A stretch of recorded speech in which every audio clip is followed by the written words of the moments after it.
Hello everyone, आज हम लोग देखेंगे लुसेंट मॉक टेस्ट सीरीज का सेट नंबर 2। तो आते हैं पहले क्वेश्चन पे।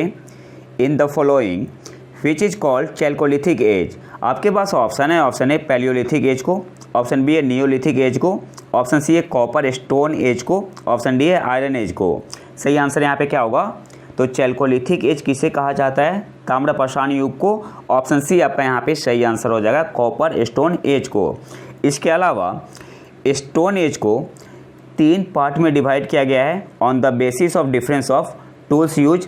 और वो कौन से है? एक है आपका पैलियोलिथिक पीरियड पूरा पाषाण काल, दूसरा है आपका मेसोलिथिक पीरियड मध्य पाषाण काल, और तीसरा है नियोलिथिक पीरियड नवपाषाण काल। तो सबसे पहले पैलियोलिथिक पीरियड को देख लेते हैं, पूरा पाषाण काल को। पूरा पाषाण काल को जो पैलियोलिथिक पीरियड है इसे फर्दर कैटेगराइज किया गया है 3 पीरियड में। एक है आपका द लोअर पैलियोलिथिक पीरियड। इसमें जो पीपुल थे उस समय ये यूज करते थे hand axe, clever and chopper को। लोअर पैलियोलिथिक पीरियड में पीपुल क्या यूज करते थे? Hand axe, clever and chopper. और एक टूल कहाँ से इसका एविडेंस मिला है? तो बेलन वैली ऑफ मिर्ज़ापुर जो कि उत्तर प्रदेश में है, डिंडवाना जो कि राजस्थान में है, नर्मदा वैली और भीमबेटका जो कि मध्य प्रदेश में है। इसके अलावा आपको क्या याद रखना है? नागार्जुन कोंडा जो कि आंध्र प्रदेश में है is an important site of lower paleolithic period. तो आपसे एग्जाम में पूछ सकता है कि जो नागार्जुन कोंडा है किस पीरियड का इम्पोर्टेंट साइट है? तो या तो ऑप्शन में मिलेगा पैलियोलिथिक पीरियड या आपको मिल सकता है द लोअर पैलियोलिथिक पीरियड। तो आंसर क्या होगा? Lower paleolithic period. तो की पॉइंट क्या है यहाँ पे? जो लोअर पैलियोलिथिक पीरियड है इसमें वहाँ के लोग को यूज करते थे hand axe, clever and chopper को। और इसका एविडेंस कहाँ से मिला है? बेलन वैली ऑफ मिर्ज़ापुर जो कि उत्तर प्रदेश में है, डिंडवाना जो कि राजस्थान में है, नर्मदा वैली और भीमबेटका से। और भीमबेटका कहाँ पे है? मध्य प्रदेश में। और नागार्जुन कोंडा जो कि आंध्र प्रदेश में है is an important site of lower paleolithic period. Next है हमारा the middle paleolithic period. It is widely refer to as flake tool industry. जो मिडिल पैलियोलिथिक पीरियड है इसे रेफर करते हैं as flake tool industry. A crude pebble industry is also noticed in this period. Stone found in the middle paleolithic period were very small and were called microlith. जो stone found हुए थे middle paleolithic period में काफ़ी small थे और इन्हें क्या कहते थे? माइक्रोलिथ बोलते थे। ठीक है। Stone tool of this period are of the flake tradition, for example use of needle to sew fur and skin. जो कपड़ा पहनते हैं ना हम लोग, तो कैसे पहनते थे? किसका यूज करते थे? स्टोन का। यूज ऑफ नीडल जो कि स्टोन का बना होता था, which were use as a body covering. तो इस स्टोन का जो टूल्स का यूज करके क्या करते थे वो फर एंड स्किन को उसे क्या करते थे? सीलते थे। ठीक है। और उससे अपने बॉडी को कवर करते थे। इस सब किस पीरियड की बात हो रही है? मिडिल पैलियोलिथिक पीरियड की। अगला है हमारा this age are found at several places on the river Narmada and also at several places south of the Tungabhadra river. जो आपका मिडिल पैलियोलिथिक पीरियड था ये कहाँ पे फाउंड हुआ है? Eight several places on the river Narmada and also at several places south of the Tungabhadra river. अगला है आपका द अपर पैलियोलिथिक पीरियड। इस युग के उपकरण प्रमुख रूप से बड़े फ्लेक ब्लेड, स्क्रैपर्स और ब्यूडिन थे। Tool of this age was majorly large flake blades, scrapers और एंड ब्यूडिन। जो अपर पैलियोलिथिक पीरियड में जो यूज हुआ था उपकरण कौन कौन से थे? तो फ्लेक ब्लेड, इसके अलावा स्क्रैपर्स और ब्यूडिन थे। In India, the use of blades and burin, which are found in Andhra Pradesh, Karnataka, Maharashtra, Central MP, Southern UP, Jharkhand and adjoining areas. जो वहाँ पे उपकरण यूज हुआ था अपर पैलियोलिथिक पीरियड में, तो इसका एविडेंस कहाँ पे मिला है? आंध्र प्रदेश में मिला है, कर्नाटक में मिला है, महाराष्ट्र में भी मिला है, मध्य प्रदेश में, दक्षिणी यूपी में, झारखंड और आसपास के क्षेत्रों में। भीमबेटका में ऊपरी पूरा पाषाण चरण जो अपर पैलियोलिथिक पीरियड है में मानव द्वारा उपयोग के लिए गुफाओं और शैल आश्रयों की खोज की गई है। अब आपसे पूछ सकते हैं एग्जाम में कि किस पीरियड में भीमबेटका में मानव द्वारा उपयोग के लिए गुफाओं और शैल आश्रयों की खोज की गई है। तो आंसर क्या होगा, अपर पैलियोलिथिक पीरियड में। During the Palaeolithic period the man was a Hunter and food gather. जो पैलियोलिथिक पीरियड था, पूरा पाषाण काल, इसमें आदमी क्या थे, शिकारी थे और भोजन संग्राहक थे। और पैलियोलिथिक पीरियड में the people were not aware of neither agriculture nor home construction, hence the life was not properly settled. Paleolithic period में जो आदमी होते थे उस समय, वो क्या थे, शिकारी होते थे और भोजन संग्राहक फूड गैदर होते थे, लेकिन उन्हें एग्रीकल्चर के बारे में कोई नॉलेज नहीं था, अवेयरनेस नहीं थी, और ना ही होम कंस्ट्रक्शन के बारे में। नेक्स्ट आते हैं, अगला है आपका मेसोलिथिक पीरियड, मध्य पाषाण काल जिसे बोलते हैं। This age is characterized by the appearance of microlith. Microlith क्या होते थे, स्मॉल ब्लेड स्टोन टूल। इस युग के लोग शिकार, मछली पकड़ने और भोजन एकत्र करने पर निर्भर थे। The people of this age lived on hunting, fishing and food gathering. जो मध्य पाषाण काल के लोग थे, मेसोलिथिक पीरियड के लोग थे, इस युग के लोग शिकार, मछली पकड़ने और भोजन एकत्र करने पर निर्भर थे। मध्य पाषाण काल में जानवरों को पालतू बनाने की शुरुआत हुई। बहुत इंपॉर्टेंट पॉइंट है, किस पीरियड में जानवरों को पालतू बनाने की शुरुआत हुई? तो आंसर क्या होगा, मध्य पाषाण क्या बोलते हैं, मेसोलिथिक पीरियड में, मध्य पाषाण क्या बोलते हैं उसे, मध्य पाषाण काल में। ठीक है, मध्य पाषाण काल में इस युग के लोग चित्रकला का अभ्यास करते थे। मध्य पाषाण काल के लोग चित्रकला का अभ्यास करते थे। चित्रों में पक्षियों, जानवरों और मनुष्यों को चित्रित किया गया था। मध्य प्रदेश के भीमबेटका में काफ़ी संख्या में चित्रित शैलाश्रय पाए गए हैं।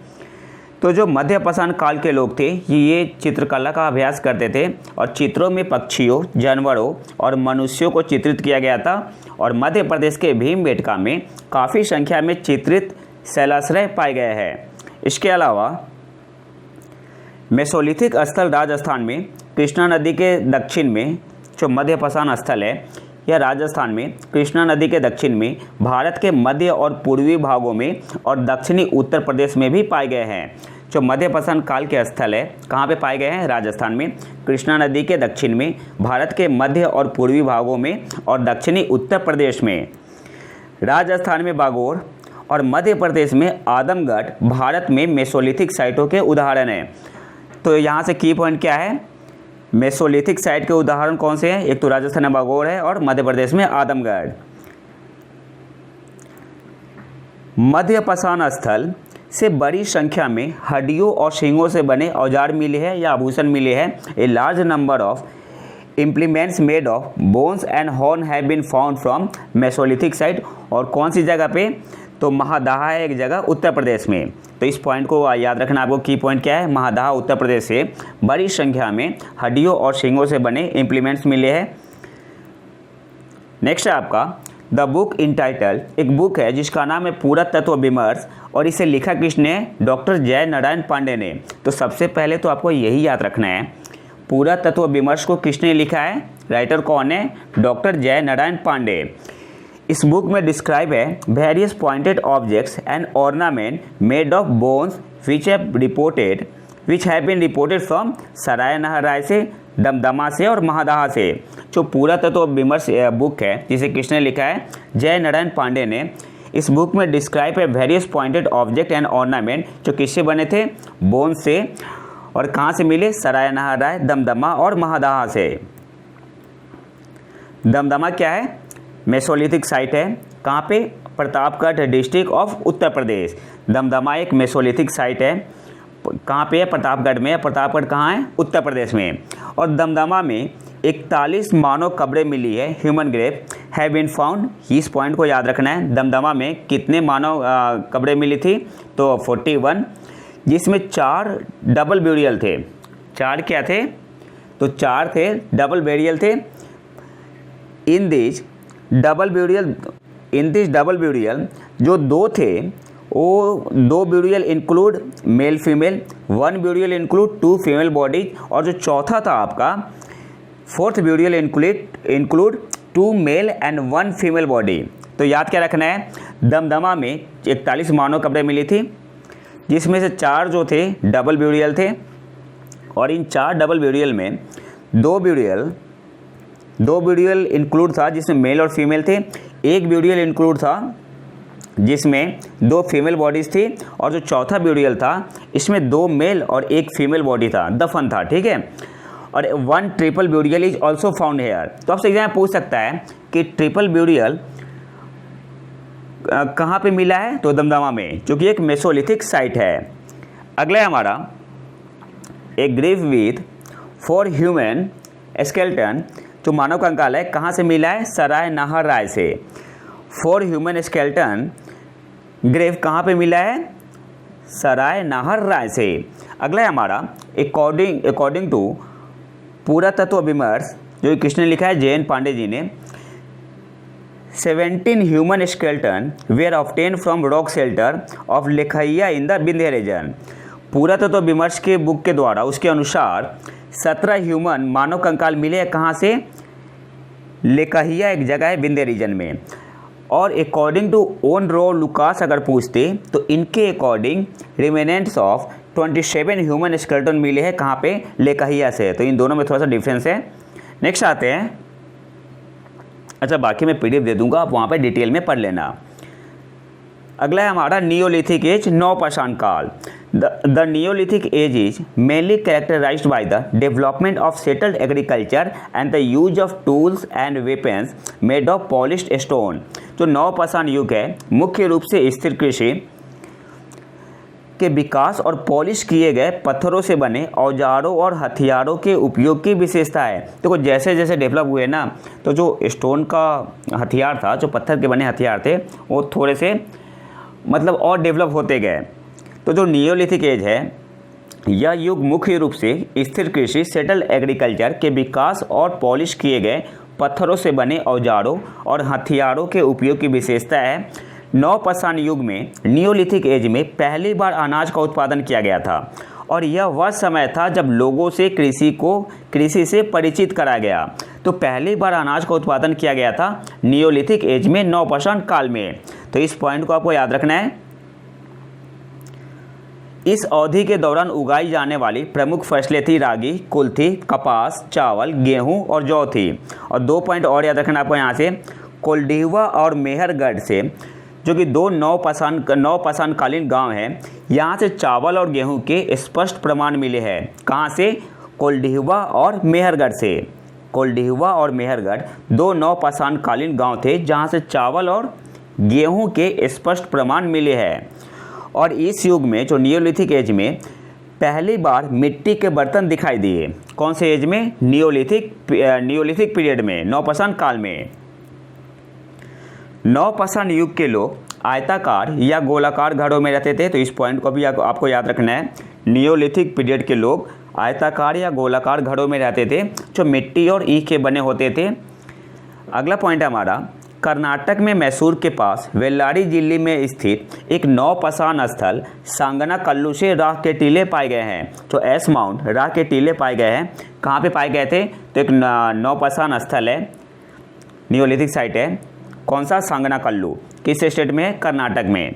इसके अलावा पिकलिहार और उतनूर में भी पाए गए हैं। बुर्ज होम से कुत्ते को मानव शरीर के साथ दफनाने के प्रमाण मिले हैं। कुत्ते को मानव शरीर के साथ दफनाने के प्रमाण कहाँ से मिले, बुर्ज होम से। नवीनतम शोध के अनुसार भारतीय उपमहाद्वीप में कृषि का सबसे पहला प्रमाण उत्तर प्रदेश के संत कबीर नगर जिले के लहुरादेवा स्थल से प्राप्त हुआ है। तो इस पॉइंट को भी आपको याद रखना है।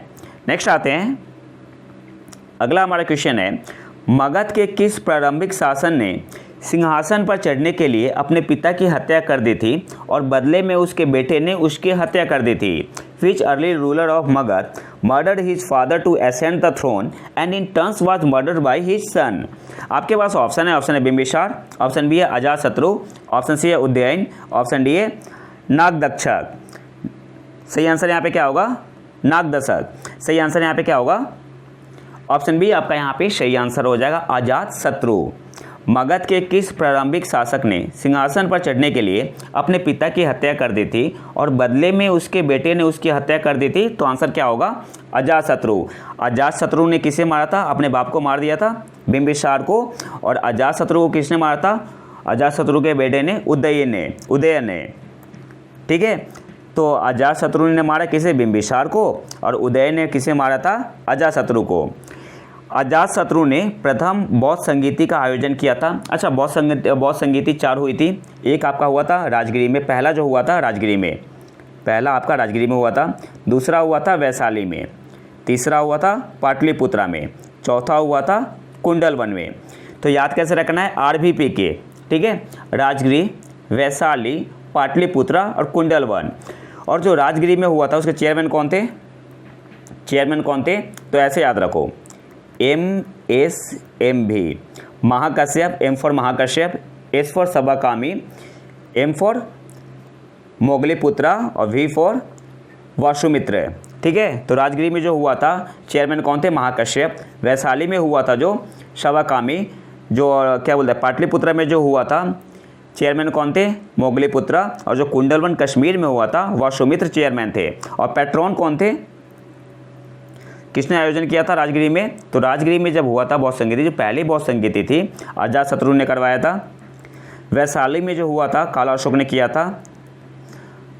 पाटलिपुत्रा में अशोक ने किया था। और कुंडलवन में कनिष्क ने किया था। एक के। तो इस तरीके से आप याद रख सकते हो।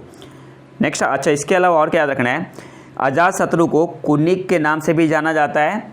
बौद्ध स्रोतों के अनुसार अजातशत्रु को गौतम बुद्ध के चचेरे भाई देवदत्त नामक एक भिक्षु द्वारा गलत सलाह दी गई थी। तो एग्जाम में पूछ सकता है किसने अजातशत्रु को गलत सलाह दी थी? तो गौतम बुद्ध के चचेरे भाई देवदत्त नामक एक भिक्षु द्वारा लगातार गलत सलाह दी गई थी। एक्चुअली गौतम बुद्ध की और देवदत्त की बनती नहीं थी आपस में। नेक्स्ट आते हैं,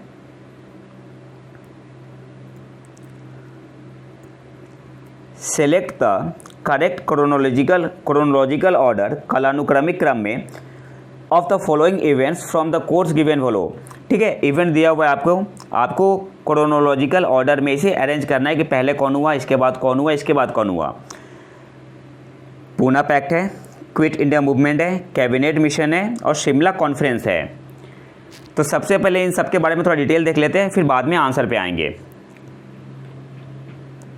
तो जो पूना पैक्ट था आपका, ये साइन हुआ था 24 सितंबर 1932 को। भारत में हिंदू नेताओं के बीच दलितों को नए अधिकार प्रदान करने वाला एक समझौता था। पूना पैक्ट क्या था? भारत में हिंदू नेताओं के बीच दलितों को नए अधिकार प्रदान करने वाला एक समझौता था, जिसके परिणाम स्वरूप 1932 में ब्रिटिश भारत की विधायिका में दलित वर्गों के लिए चुनावी सीटों का आरक्षण हुआ। पूना में हस्ताक्षरित समझौता 4 अगस्त 1932 के कम्युनल अवार्ड के परिणाम स्वरूप हुआ। जो पूना पैक्ट हुआ था, ये आपका जो कम्युनल अवार्ड जब साइन हुआ था, कब? 4 अगस्त 1932 को। इसी का परिणाम था पूना पैक्ट। और पूना पैक्ट हुआ था 24 सितंबर 1932 को। दलित वर्गों की ओर से अंबेडकर द्वारा और हिंदुओं और गांधी जी की ओर से मदन मोहन मालवीय जी द्वारा हस्ताक्षर किए गए थे। इस पॉइंट को याद रखना है। साइन किसने किया था?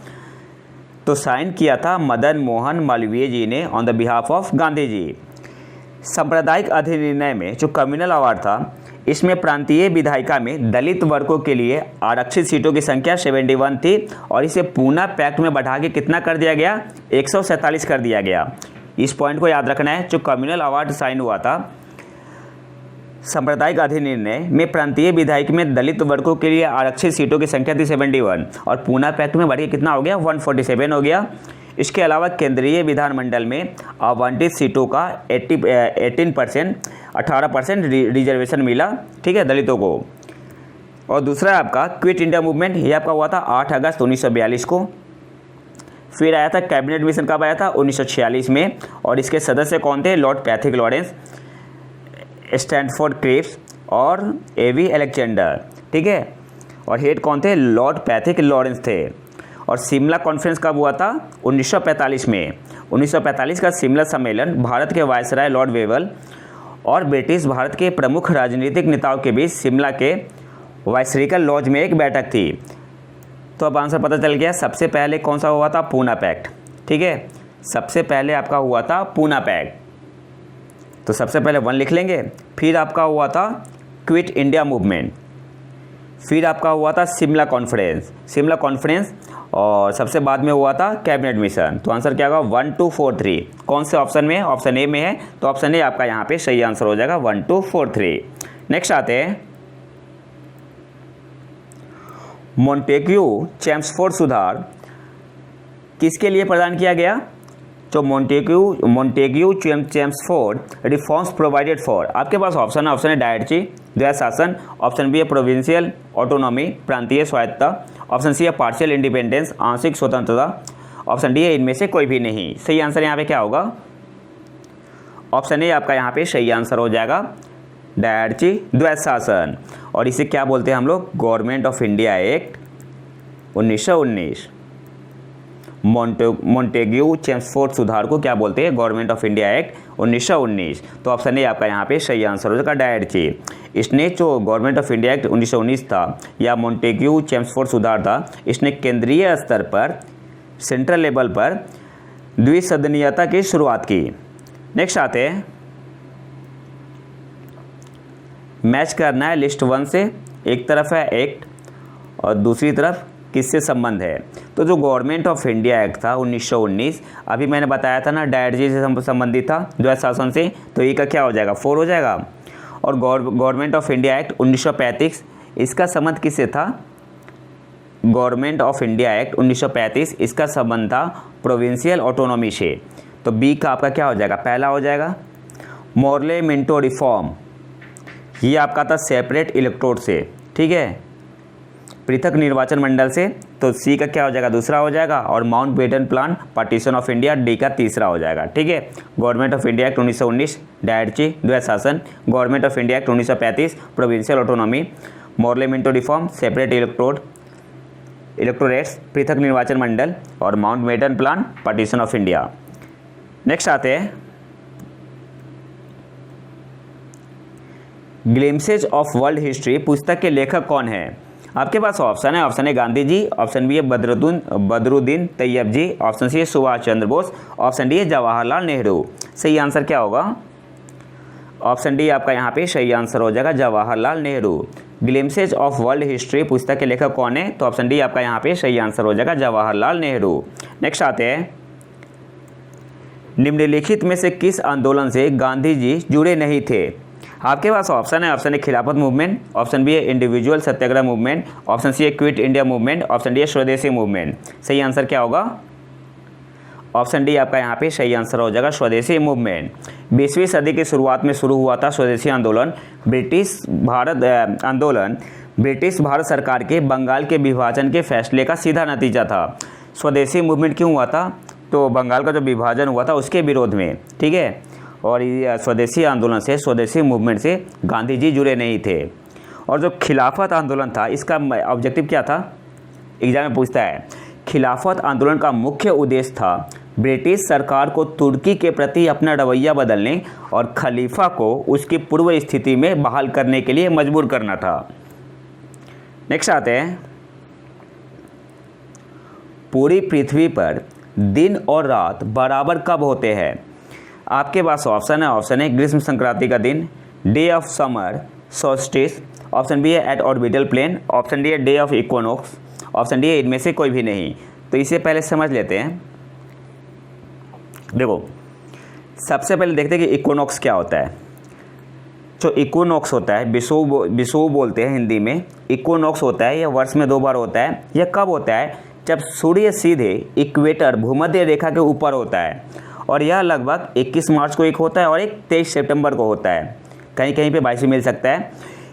एक इक्विनॉक्स के दौरान उत्तरी और दक्षिणी गोलार्ध दोनों में दिन और रात बराबर होते हैं, ठीक है। तो इक्विनॉक्स की कंडीशन में क्या होता है? सन जो होता है सीधे इक्वेटर के ऊपर होता है। अब पिक्चर से इसे समझते हैं। देखो यहाँ पे क्या है? सन है, आप देख रहे हो ना। अब देखो इस केस में क्या होता है? इक्विनॉक्स के केस में क्या होता है? बिल्कुल सन जो है इक्वेटर क्या करता है? अर्थ को डिवाइड करता है इक्वल पार्ट में। यहाँ पे इक्वेटर है, बिल्कुल ठीक इसके ऊपर है, ठीक इसके ऊपर है। तो इससे क्या होता है? दिन और रात क्या होते हैं, बराबर होते हैं। और कब होता है, एक होता है 21 मार्च को और एक होता है 23 सितंबर को। और एक केस में क्या होता है, 21 जून को समर सोल्स्टिस होता है। इसमें क्या होता है, जो पृथ्वी है ना तो 23.5 डिग्री से झुकी है, तो ये सन की तरफ झुकी होती है, ठीक है। समर सोल्स्टिस में क्या होता है, पृथ्वी जो है 23.5 डिग्री से सन की ओर झुकी होती है, जिससे क्या होता है, यहाँ पे क्या होता है, सबसे लंबा दिन होता है। 21 जून को सबसे लंबा दिन होता है, जिसे क्या बोलते हैं, समर सोल्स्टिस बोलते हैं। और एक होता है विंटर सोल्स्टिस, ये आपका होता है 22 दिसंबर को। और इस केस में क्या होता है, पृथ्वी जो है 23.5 डिग्री से सन से दूर होती है, ठीक है। यहाँ पे सन की तरफ झुकी है, इस सन से अलग है, ठीक है, सन से दूर है थोड़ी। तो इस केस में क्या होता है, सबसे छोटा दिन कब होता है, विंटर सोल्स्टिस, जिसे बोलते हैं विंटर सोल्स्टिस, जो कि 22 दिसंबर को होता है। तो ये पॉइंट आपको याद रखना है सारे पॉइंट को। तो यहाँ पे आंसर क्या हो जाएगा, ऑप्शन डी आपका यहाँ पे सही आंसर हो जाएगा, day of equinox. Option C आपका यहाँ पे सही आंसर होगा। नेक्स्ट आते हैं, Lucifer is another name for the planet. Lucifer किस ग्रह का दूसरा नाम है? आपके पास ऑप्शन है मार्स, ऑप्शन बी है वीनस शुक्र, ऑप्शन सी है जुपिटर बृहस्पति, ऑप्शन डी है सैटर्न शनि। सही आंसर यहाँ पे क्या होगा, ऑप्शन बी आपका यहाँ पे सही आंसर हो जाएगा, वीनस शुक्र ग्रह। लूसीफर किस ग्रह का दूसरा नाम है, तो ऑप्शन बी आपका यहाँ पे सही आंसर हो जाएगा, वीनस शुक्र ग्रह। अच्छा, किस प्लेनेट का सबसे ज़्यादा नेचुरल सैटेलाइट है, तो जुपिटर का। पहले जुपिटर का था, फिर सैटर्न का हो गया था, फिर जुपिटर का हो गया है, ठीक है। तो सबसे ज़्यादा सैटेलाइट किसके पास है, नेचुरल सैटेलाइट जुपिटर के पास। नेक्स्ट आते हैं, मोरेन बनते हैं। आपके पास ऑप्शन है ग्लेशियर रीजन में, हिमनद क्षेत्र, ऑप्शन बी है मानसून रीजन, ऑप्शन बी है रिवर डेल्टा, नदी डेल्टा के क्षेत्र में, ऑप्शन डी है एरिड रीजन। सही आंसर यहाँ पे क्या होगा, ऑप्शन सी आपका यहाँ पे सही आंसर हो जाएगा, ग्लेशियल रीजन, हिमनद क्षेत्र। हिमोट क्या होता है, मोरेन क्या होता है, जिसे हिंदी में क्या बोलते हैं, हिमोट। हिमोट वह पदार्थ है जो गतिमान हिमनद द्वारा पीछे छोड़ दिया जाता है। यह आमतौर पर मिट्टी और चट्टान है। आप यहाँ पिक्चर में देख सकते हैं, ये मोरेन है, डिफरेंट टाइप के होते हैं, जैसे लैटरल मोरेन हो गया, टर्मिनल मोरेन हो गया, इसके बाद मेडियल मोरेन हो गया। तो ये सब मोरेन के टाइप है। नेक्स्ट आते हैं, अगला हमारा टॉपिक है जिसमें हम लोग किसी एक टॉपिक को लेके उस पर जितने भी इंपॉर्टेंट क्वेश्चन बनते हैं उसे कवर करते हैं। तो टॉपिक जो हमारा है, भारत का संवैधानिक विकास। तो सबसे पहले देखेंगे रेगुलेटिंग एक्ट ऑफ 1773। इस अधिनियम ने कंपनी को भारत में अपनी क्षेत्रीय संपत्ति, टेरिटोरियल पोसेशंस बनाए रखने की अनुमति दी, लेकिन कंपनी की गतिविधियों और कामकाज को विनियमित रेगुलेट करने की मांग की। जो रेगुलेटिंग एक्ट ऑफ 1773 था, 1773, इस अधिनियम ने कंपनी को भारत में अपनी क्षेत्रीय संपत्ति बनाए रखने की अनुमति दी, लेकिन कंपनी की गतिविधियों और कामकाज को विनियमित करने की मांग की। कौन सा एक्ट है, रेगुलेटिंग एक्ट ऑफ 1773। अगला जो पॉइंट है इसमें, जो 1773 का रेगुलेटिंग एक्ट था, बंगाल के गवर्नर ऑफ बंगाल के कार्यकाल को एक नया रूप दिया, जिसे क्या कहा गया, गवर्नर जनरल ऑफ बंगाल। पहले क्या बोलते थे, गवर्नर ऑफ बंगाल। अब क्या बोलते हैं, अब क्या बोलने लगे जब रेगुलेटिंग एक्ट 1773 आया, गवर्नर जनरल ऑफ बंगाल। और वारेन हेस्टिंग्स बंगाल के प्रथम गवर्नर जनरल थे। First governor general of Bengal कौन थे, वारेन हेस्टिंग्स। इसमें बॉम्बे और मद्रास के गवर्नर अब बंगाल के गवर्नर जनरल के अधीन काम करते थे। अब से एग्जाम में पूछ सकता है कि बॉम्बे और मद्रास के जो गवर्नर थे वह बंगाल के गवर्नर जनरल के अधीन किस एक्ट से काम करने लगे, तो कौन सा एक्ट आया था, 1773 का रेगुलेटिंग एक्ट। फिर इस एक्ट के तहत कलकत्ता में एक सर्वोच्च न्यायालय की स्थापना हुई थी, जिसमें एक मुख्य न्यायाधीश थे और 3 अन्य न्यायाधीश थे। आपको बताना है कमेंट बॉक्स में मुख्य न्यायाधीश का नाम क्या था। इसके अलावा ब्रिटिश कैबिनेट को भारतीय मामलों पर नियंत्रण रखने का अधिकार दिया गया, किसमें, रेगुलेटिंग एक्ट ऑफ 1773 में। अगला है हमारा पिट्स इंडिया एक्ट 1784। इसने कंपनी के कमर्शियल, वाणिज्यिक और राजनीतिक पॉलिटिकल कार्यों के बीच अंतर किया, ठीक है। पिट्स इंडिया एक्ट 1784 जो आया था, इसने कंपनी के कमर्शियल और पॉलिटिकल कार्यों के बीच अंतर किया। अब क्या हुआ, 2 बन गया यहाँ पे। पॉलिटिकल मैटर के लिए, राजनीतिक मामले के लिए बोर्ड ऑफ कंट्रोल क्रिएट हुआ, और कमर्शियल अफेयर के लिए, वाणिज्यिक मामले के लिए कोर्ट ऑफ डायरेक्टर क्या हुआ, क्रिएट हुआ। तो याद क्या रखना है, पॉलिटिकल मैटर के लिए बोर्ड ऑफ कंट्रोल, और कोर्ट ऑफ डायरेक्टर किसके लिए था, किसके लिए वो क्रिएट हुआ था, कमर्शियल अफेयर के लिए। और बोर्ड ऑफ कंट्रोल में 6 पीपुल थे, बोर्ड ऑफ कंट्रोल में 6 लोग शामिल थे।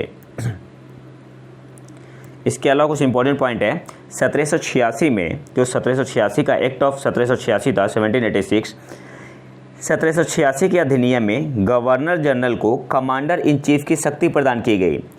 याद क्या रखना है, किस एक्ट में गवर्नर जनरल को कमांडर इन चीफ की शक्ति प्रदान की गई, तो आपका था एक्ट ऑफ 1786 1786 का अधिनियम। और सबसे पहले पावर किसे दिया गया था, लॉर्ड कॉर्नवालिस को। ये पॉइंट भी आपको याद रखना है, लॉर्ड कॉर्नवालिस को गवर्नर जनरल और कमांडर इन चीफ दोनों की शक्ति प्रदान की गई थी। किस एक्ट के तहत, तो 1786 का जो एक्ट आया था 1786 के अधिनियम के तहत। दूसरा पॉइंट हमारा 1793 के चार्टर अधिनियम, तो चार्टर एक्ट आया था 1793, इसने कंपनी के व्यापारिक अधिकारों को और 20 वर्षों के लिए बढ़ा दिया था। अगला है हमारा charter act of 1813, charter act of 1813। 1813 के चार्टर एक्ट ने भारत में ईस्ट इंडिया कंपनी के एकाधिकार को समाप्त कर दिया। जो 1813 का चार्टर एक्ट आया था, इसने भारत में ईस्ट इंडिया कंपनी के एकाधिकार को समाप्त कर दिया, लेकिन चीन के साथ व्यापार में कंपनी के एकाधिकार और भारत के साथ चाय के व्यापार को अक्षुण्ण मतलब इंटैक्ट रखा, इसमें कोई चेंज नहीं हुआ। बाकी ईस्ट इंडिया कंपनी के एकाधिकार को समाप्त कर दिया गया था, और किसे सेम रखा गया था, तो चीन के साथ व्यापार को और टी ट्रेड को, ठीक है, इन दोनों के साथ कुछ नहीं किया गया। इसके अलावा यह भी प्रावधान था, जो चार्टर एक्ट ऑफ 1813 था, यह भी प्रावधान था इसमें कि कंपनी भारतीयों की शिक्षा पर हर साल 1 लाख रुपए का निवेश करे। ठीक है, तो इस पॉइंट को याद रखना है, किसमें था, चार्टर एक्ट ऑफ 1813। इसके अलावा ईसाई मिशनरियों को भी भारत आने और अपने धर्म का प्रचार करने की अनुमति दी गई। किसके तहत, 1813 के चार्टर एक्ट के तहत। अगला है हमारा चार्टर एक्ट ऑफ 1833। इसने बंगाल के गवर्नर जनरल को भारत का गवर्नर जनरल बना दिया। किस एक्ट के तहत, तो जो 1833 का चार्टर एक्ट आया था, 1833 का चार्टर एक्ट आया था, इसने बंगाल के गवर्नर जनरल को भारत का गवर्नर जनरल बना दिया और उसे सभी नागरिक और सैन्य शक्तियाँ प्रदान की। और भारत के पहले गवर्नर जनरल कौन थे, लॉर्ड विलियम बेंटिक। भारत के पहले गवर्नर जनरल कौन बने, लॉर्ड विलियम बेंटिक। इसने एक कमर्शियल बॉडी के रूप में ईस्ट इंडिया कंपनी की गतिविधियों को समाप्त कर दिया, और यह एक प्योरली क्या बन गया, एडमिनिस्ट्रेटिव बॉडी बन गया, प्रशासनिक निकाय बन गया। अब ईस्ट इंडिया कंपनी क्या हो गया, एडमिनिस्ट्रेटिव बॉडी बन गया। बाकी सब किसके पास चला गया, बाकी सब चला गया वहाँ पे क्या बोलते हैं उसे, जो अंग्रेज थे उन्होंने अपने उसमें ले लिया, अपने पावर में ले लिया, जो ब्रिटेन की सरकार थी। पहली बार गवर्नर जनरल की सरकार, गवर्नर जनरल गवर्नमेंट को भारत सरकार और उसकी परिषद को भारतीय परिषद के रूप में जाना गया। किस एक्ट के तहत, तो चार्टर एक्ट ऑफ 1833 के तहत। चार्टर एक्ट ऑफ 1833 के तहत पहली बार गवर्नर जनरल की सरकार को भारत सरकार और उसकी परिषद को भारतीय परिषद के रूप में जाना गया। इसके अलावा सभी भारतीय कानूनों को संहिताबद्ध करने के लिए भारतीय विधि आयोग की स्थापना की गई थी, और पहले विधि आयोग के अध्यक्ष कौन थे, लॉर्ड मैकाले। तो सबसे इंपॉर्टेंट पॉइंट क्या है, किस एक्ट के तहत भारतीय विधि आयोग की स्थापना की गई, तो चार्टर एक्ट जो 1833 का आया था उसके तहत भारतीय विधि आयोग की स्थापना की गई, और पहले विधि आयोग के अध्यक्ष कौन थे, लॉर्ड मैकाले। और बाकी जितने भी बच गए जो मैं सेट 3 लाऊंगा उसमें कवर कर लूँगा MCQ के साथ। अगला जो हमारा टॉपिक है, इसमें हम लोग 5 मैथमेटिक्स के अच्छे क्वेश्चन देखते हैं। तो पहला क्वेश्चन क्या है, find the roots of the equation 2x² + 3x - 5 = 0। तो देखो, अगर कोई भी क्वाड्रेटिक इक्वेशन हो, ax² + bx + c = 0, इसके 2 रूट होते हैं। मान लो कि अल्फ़ा और बीटा है, तो कुछ इंपॉर्टेंट फार्मूला याद कर लो। सम ऑफ रूट क्या होता है, अल्फ़ा + बीटा क्या होता है, -b/a। ठीक है, प्रोडक्ट ऑफ रूट क्या होता है, c/a होता है। और एक फार्मूला होता है x की वैल्यू कैसे निकालते हैं, -b + -√b² - 4ac/2a। तो ये 3 फार्मूला इंपॉर्टेंट है, इसका स्क्रीनशॉट ले लो, या याद हो तो सही बात है। अब आते हैं क्वेश्चन पे। क्वेश्चन क्या पूछ रहा है, आपको रूट निकालना है। अब देखो एक ट्रिक याद कर लो, अगर कोई भी क्वाड्रेटिक इक्वेशन गिवन हो x square plus b x plus c equal to 0, अगर एक्स स्क्वायर का कोफिशिएंट, एक्स का कोफिशिएंट और कांस्टेंट टर्म को ऐड करने पे 0 आ रहा है, इसका मतलब क्या होगा कि एक रूट आपका 1 होगा ही। किसी भी क्वाड्रेटिक इक्वेशन में अगर एक्स स्क्वायर का कोफिशिएंट, एक्स का कोफिशिएंट और कांस्टेंट टर्म को जोड़ने पे 0 अगर आ रहा हो तो एक रूट मतलब 1 है। अब यहाँ पे देखो 2 + 3 - 5 0 आ रहा है ना, तो मतलब इसका एक रूट तो 1 है। दूसरा रूट निकालना है, तो मान लो कि दूसरा रूट क्या है, अल्फ़ा है। तो दो तरीके से निकाल सकते हैं। हम क्या जानते हैं, प्रोडक्ट ऑफ रूट कितना होता है, c/a होता है ना। तो यहाँ पे c की जगह पे क्या है, -5 है ना, c की जगह पे -5 है और a की जगह पे क्या है, 2 है। प्रोडक्ट ऑफ रूट क्या होता है, एक तो 1 रूट हो गया आपका क्योंकि सम 0 आ रहा है ना, तो एक रूट तो 1 हो गया, दूसरा हमने अल्फ़ा मान लिया। तो प्रोडक्ट ऑफ रूट क्या बताया था मैंने, c/a। तो अल्फ़ा × 1 = c/a। c क्या है, -5 है, a क्या है, 2 है। तो अल्फ़ा की वैल्यू कितनी आ गई, अल्फ़ा की वैल्यू आ गई -5/2। बात समझ में आ रही है, अल्फ़ा की वैल्यू कितनी आ गई, -5/2। या ऐसे भी कर सकते हो, alpha plus beta sum of root कितना होता है, -b/a होता है ना। तो एक तो अल्फ़ा है, दूसरा रूट 1 है, -b/a। तो माइनस की जगह पे क्या है, b की जगह पे क्या है, 3 है ना। तो -3/2 सॉल्व करोगे कितना आएगा, -5/2 ही आएगा। लेकिन ये वाला जल्दी हो जाएगा ना प्रोडक्ट का यूज करके। प्रोडक्ट ऑफ रूट कितना होता है, c/a होता है ना। प्रोडक्ट ऑफ रूट कितना होता है, c/a होता है। बस सिंपल पुट करो, आंसर आ जाएगा। तो आंसर क्या होगा, -5/2 हो जाएगा। अगले क्वेश्चन पे आते हैं। पूछ क्या रहा है, the remainder when 4x⁻⁶ - 5x³ - 3 is divided by x³ - 2। अगर हम इसे 5x⁻⁶ - 5x³ - 3 को डिवाइड करें x³ - 2 से, तो रिमाइंडर क्या होगा। तो यहाँ पे रिमाइंडर थ्योरम का यूज करना है, लेकिन उससे पहले एक थोड़ा सा कॉन्सेप्ट यूज कर लो। यहाँ पे इसे नॉर्मल फॉर्म में चेंज करो। तो मान लो कि x³ = y। अब क्या हो जाएगा फॉर्म, 4y², x³ हमने y माना तो x⁻⁶ y² हो जाएगा ना, y² हो जाएगा। तो बस पुट करो यहाँ पे 4y² - 5y - 3 और ये क्या हो गया, y - 2। तो रिमाइंडर थ्योरम से हम लोग क्या जानते हैं, y - 2 है ना, तो y = 2 हो जाएगा। y की वैल्यू 2 पुट कर तो वही रिमाइंडर देता है। तो y की वैल्यू जब 2 पुट करोगे तो आंसर क्या आएगा, y की वैल्यू जब यहाँ 2 पुट करो, 4 × 2² - 5 × 2 - 3 16 - 10 - 3 16 - 13 आंसर क्या आ जाएगा, 3 होगा। तो आंसर क्या हो जाएगा इसका, 3 आपका आंसर हो जाएगा। समझ में आया। अगले क्वेश्चन पे आते हैं। If x + 1/y = 1 and y + 1/z = 1 then find the value of z + 1/x। देखो इस टाइप के क्वेश्चन को क्या करना होता है, एक चीज़ अब ध्यान दो यहाँ पे, जो सबसे इम्पोर्टेंट पॉइंट क्या है, हमें z और x के बीच में रिलेशन निकालना है ना। तो हमें सबसे पहले क्या करना है, यहाँ पे इस y को हटाओ, इन दोनों के मदद से क्या करना है, y को एलिमिनेट करो। अब y को एलिमिनेट कैसे करेंगे, तो यहाँ पे देखो क्या है, y + 1/z = 1 है ना। तो यहाँ से y की वैल्यू जब सॉल्व करोगे तो y की वैल्यू कितनी हो जाएगी, 1 - 1/z, z - 1/z हो गया। तो y की वैल्यू इतनी हो गई, तो 1/y की वैल्यू कितनी होगी, 1/y की वैल्यू कितनी हो जाएगी, z/z - 1। अब इसको यहाँ पे y की वैल्यू पुट कर दो, आपका z और x के बीच में रिलेशन आएगा। तो x + z/z - 1 = कितना आया, 1 आया।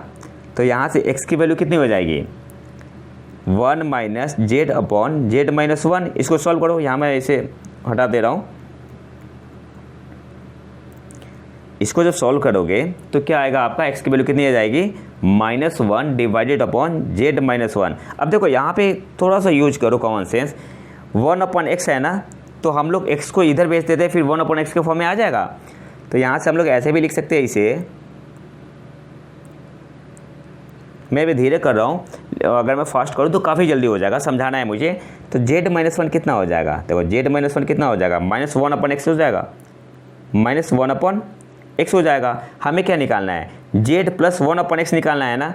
तो तो -1/x को इधर ले लो, लेफ्ट ले लो, और -1 को राइट भेज दो, क्या हो जाएगा, z + 1/x = 1 हो गया। यही तो पूछ रहा है आपसे कि z + 1/x क्या होगा, तो 1 होगा। सिंपल सा तरीका है, बस हमें क्या देखना होता है, y को एलिमिनेट करो और 1/x के फॉर्म में लाओ, आपको आंसर मिल जाएगा। ठीक है, तो z + 1/x की वैल्यू कितनी हो गई, 1 हो गई, तो आंसर क्या हो जाएगा, 1 हो जाएगा। नेक्स्ट आते हैं, क्वेश्चन में है कि कोई भी एक आदमी है, उसने बुक को बेचा कितने में, 12% के प्रॉफिट पे किसी बुक को बेचा। अगर वो 18 रुपये ज़्यादा बेचता, 18 रुपये ज़्यादा बेचता अगर, तो उसे कितना प्रॉफिट होता, 18% का।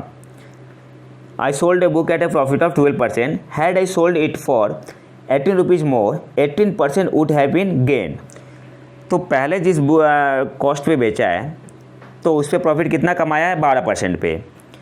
अगर वो 18 रुपये और ज़्यादा बेचता तो प्रॉफिट कितना कमाता, 18%। तो आपसे पूछ रहा है कॉस्ट प्राइस। इसके तो दो तरीके होते हैं, एक तो 118% माइनस 112% घटा तो कितने के बराबर होगा, 18 रुपये के बराबर होगा, एक तरीका हो गया। लेकिन एक डायरेक्ट फार्मूला होता है, cost price = more gain into 100 divided upon difference in percentage profit. तो गेन कितना है, 18% का गेन है ना, मोर गेन हो 18%, 18 रुपये और गेन करता इंटू 100, और परसेंटेज का डिफरेंस कितना है, परसेंटेज का डिफरेंस कितना है, 18 - 12 है। सॉल्व करो, वही आंसर हो जाएगा, 18 × 100 डिवाइडेड अपॉन 6, 6 3 से 18, 300। कॉस्ट प्राइस कितना हो गया, 300 हो गया। सिंपल इस फॉर्मूला का यूज करो, आपको कॉस्ट प्राइस आसानी से मिल जाएगी। तो आंसर कितना होगा, 300 आपका आंसर होगा। नेक्स्ट आते हैं, और आखिरी क्वेश्चन है, कोई आदमी है, वो साइकिल खरीद रहा है कितने का, 250 रुपये का। For how much should he sell it so as to gain 10%। अब वो इसे कितने में बेचे कि उसे प्रॉफिट कितने का हो, 10% का हो। तो 10% का मतलब क्या हुआ, 1/10, मतलब 10 पे कितना गेन कर रहा है, 1 रुपये गेन कर रहा है। ठीक है, तो मतलब टोटल गेन कितना हुआ, कितने में बेचा होगा, 10 में 1 गेन कर रहा है। तो मतलब यहाँ पे हुआ कि जो कॉस्ट प्राइस है कितना है, 10 है, गेन कितना है, 1 है, गेन 1 रुपया है, और कॉस्ट प्राइस 10 रुपया है, और सेलिंग प्राइस कितना हो जाएगा, तो ऐड कर देंगे ना कॉस्ट प्राइस प्लस गेन में, तो सेलिंग प्राइस कितना हो जाएगा, 11। अब देखो क्वेश्चन में क्या है, यहाँ पे कॉस्ट प्राइस 10 ना हो कितना है, 250 है, 10 ना हो कितना है, 250 है, तो 1 कितने के बराबर होगा, 25 के बराबर। हमें सेलिंग प्राइस निकालना है, सेलिंग प्राइस कितना है, 11 है ना, तो 11 ना हो कितना हो जाएगा, 11 × 25 हो जाएगा। मल्टीप्लाई करो, कितना आ जाएगा, 275। तो सेलिंग प्राइस कितना हो गया, 275 आपका क्या हो गया, सेलिंग प्राइस हो गया। तो ये तो था हमारा आज का लेक्चर। अगर आपका वीडियो पसंद आए तो वीडियो को लाइक करें और चैनल को सब्सक्राइब जरूर कर लें। और अगर पीडीएफ चाहिए तो आप हमारे टेलीग्राम चैनल प्रत्येक IQ को ज्वाइन कर सकते हैं। तो मिलते हैं नए वीडियो में नए टॉपिक के साथ, तब तक के लिए नमस्कार, जय हिंद।